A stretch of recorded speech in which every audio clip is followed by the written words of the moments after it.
مفتی اسحاق صاحب فیصل آباد کے بہت بڑے دیوبندی بزرگ علماء میں سے شاید اہل حدیث ہیں یا دیوبندی ہیں، مجھے اس کا اندازہ نہیں ہے، اہل حدیث ہیں. تو میں ان کی خدمت میں جایا کرتا تھا، پچھلے سالوں ان کا انتقال ہو گیا. وہ اپنے خطاب میں فرمانے لگے یہ سنی شیعہ کا جھگڑا یہودی کا پھیلایا ہوا ہے. سنی شیعہ کا جھگڑا نہیں ہے، اختلاف ہے. اختلاف اور ہوتا ہے، جھگڑا اور ہوتا ہے.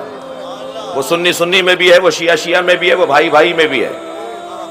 اختلاف نہ ہو تو مردنی آ جائے، اختلاف نہ ہو تو تحرک ختم ہو جائے، اختلاف نہ ہو تو تحقیق کے دروازے بند ہو جائیں.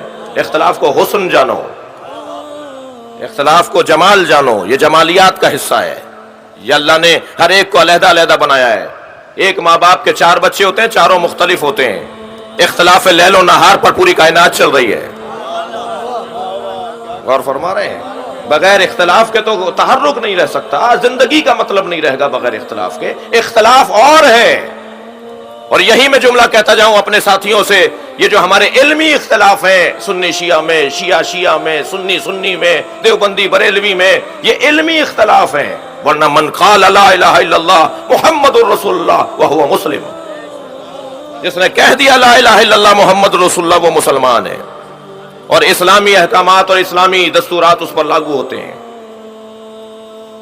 مسیحیوں سے شادی کرنا تو جائز ہے، اہل کتاب سے شادی کرنا تو جائز ہے، سنی شیعہ کی شادی جائز نہیں ہے.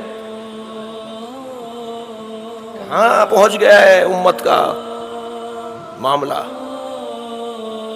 یہ آپ کا کون سا یونیورسٹی ہے کراچی میں؟ کراچی یونیورسٹی کے اندر ایک بڑے آئی بی ہے.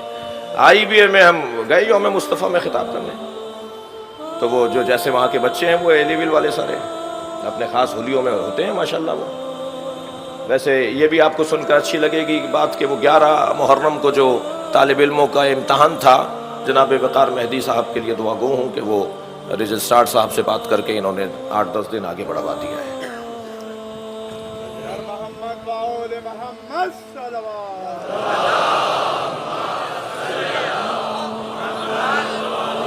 تو وہ ایک جوان ایک بچی سوال کرنے لگی، تھک تو نہیں رہنا آپ میری باتوں سے. ایک بچی سوال کرنے لگی مولانا یہ آپ مولوی حضرات نے کیا بنایا ہوا ہے کہ شیعہ لڑکے کی سنی سے اور سنی لڑکی کی شیعہ سے شادی نہیں ہوگی؟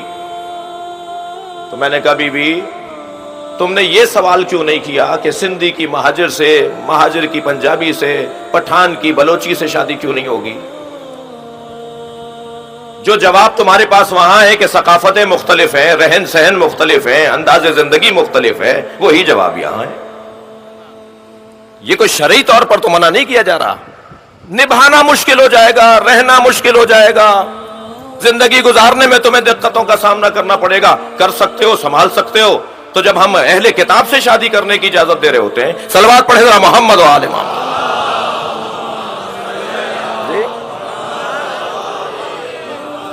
عزیزان گرامی یہ اختلاف علمی رہنا چاہیے.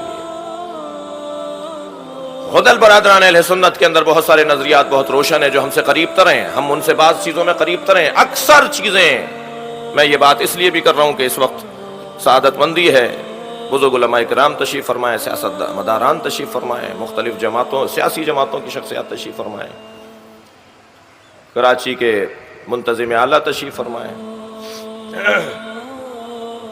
یہ اختلاف ہمارا علمی رہنا چاہیے، مدرسوں کی حد تک رہنا چاہیے، دینی حلقوں تک رہنا چاہیے. ان لوگوں تک نہیں پہنچنا چاہیے جو حل نہیں کر سکتے اس مسئلے کو.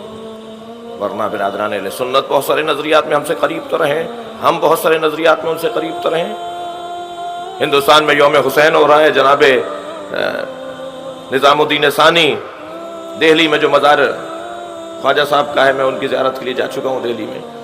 تو وہ یوم حسین سے خطاب کرنے آئے، مجمع شیعوں کا ہے، کچھ اہل سنت کچھ شیعہ خطیب ہیں.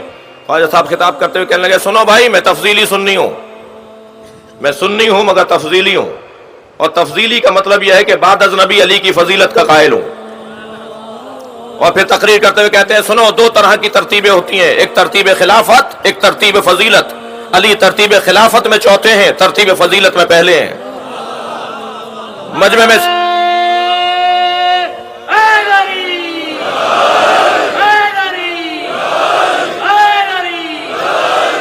میں سے ایک صاحب کھڑے ہو گئے, کہنے لگے خواجہ صاحب بات سمجھ میں نہیں آئی, جو ترتیب فضیلت میں پہلا ہو اسی کو ترتیب خلافت میں بھی پہلا ہونا چاہیے. اب جملہ سنیے جناب خواجہ صاحب نظامی صاحب کا جملہ, فرماتے ہیں 1,23,999 پیغمبروں کے بعد آنے والا پہلا سمجھ میں آتا ہے؟